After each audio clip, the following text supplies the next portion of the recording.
Those of you who know me only as an old bald guy who talks about religion and philosophy may find it difficult to picture, but I used to play in a glam rock hair band.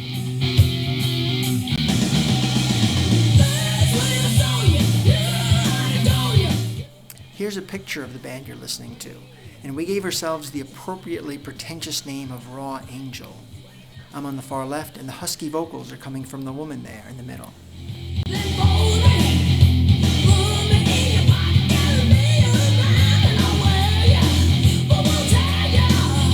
This picture of me on stage with Raw Angel was taken in a New York City club called The Limelight. This was 1987, so I'm 25 here. We played mostly our own songs, and I co-wrote a few of them, such as the one playing right now.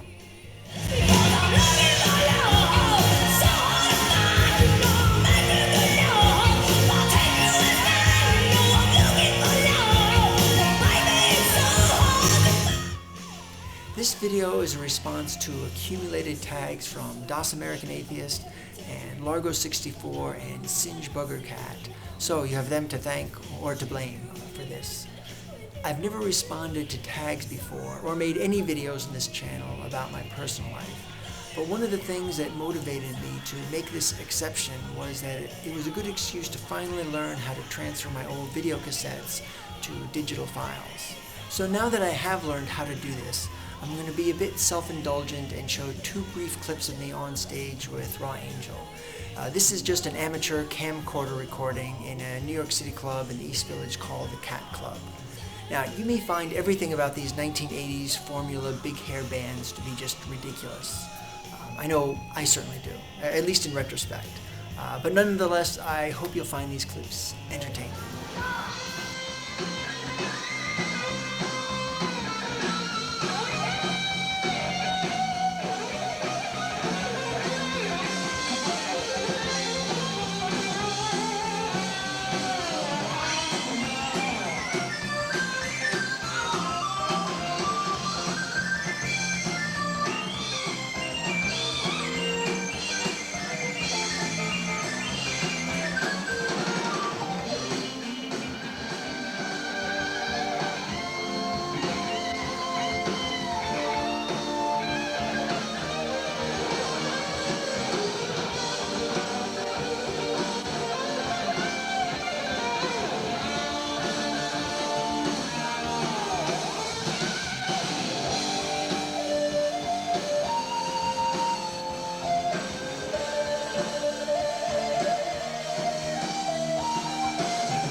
Before Raw Angel, I was in a different big hair 1980s band called Rhythm Team.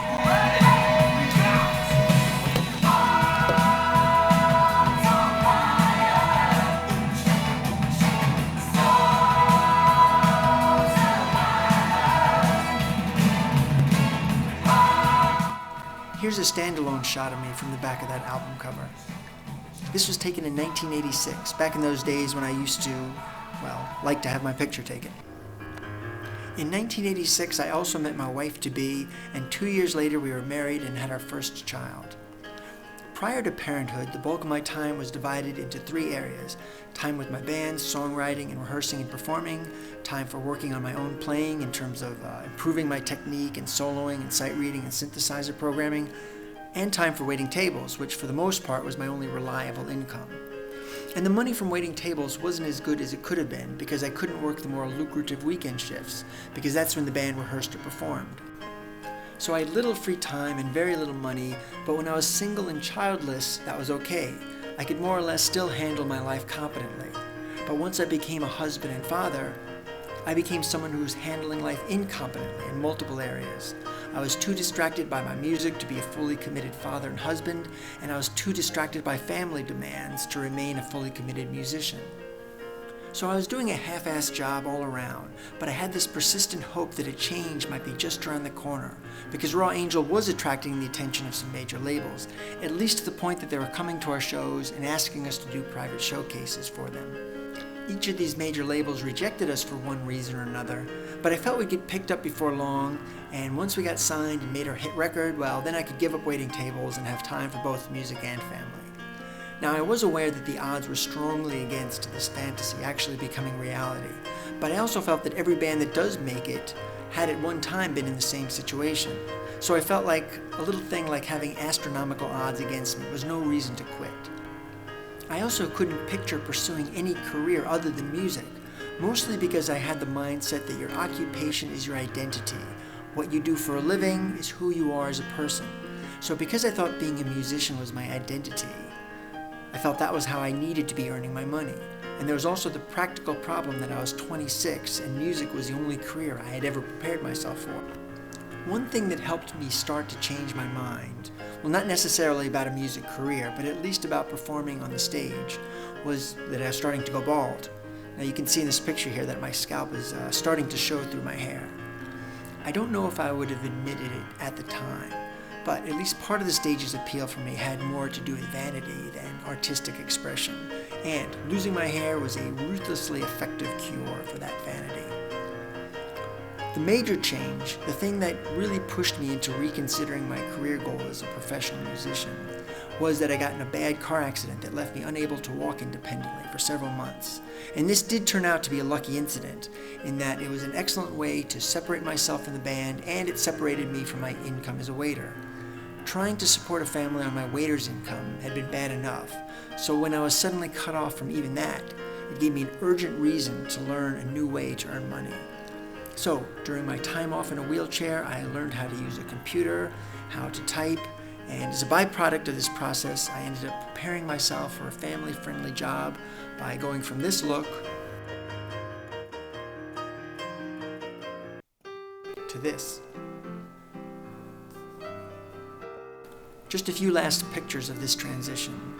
From my 1980 Queens College ID photo, back when I was studying classical and jazz, although most people wouldn't guess that from this picture, to a 1985 picture of back when I was traveling on the road with a copy band, playing hotels and dance clubs, to one of my last snapshots I have of my associates in the late 1980s, to this snapshot of my associates in the mid-1990s.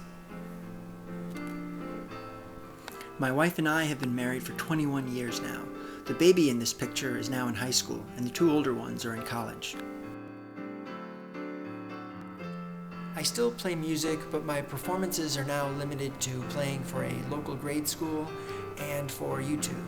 When I first started posting music videos on YouTube, that is on my musician channel, Todd Gates, not Todd Allen Gates, I posted some Bach,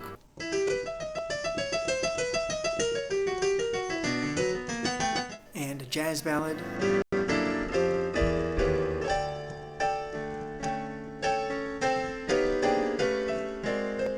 and some Keith Emerson. But I also discovered lots of similar videos from people who are much better piano players than me.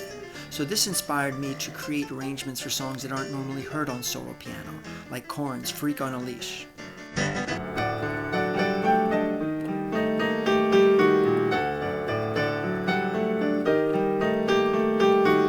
And Alice in Chains' Man in the Box.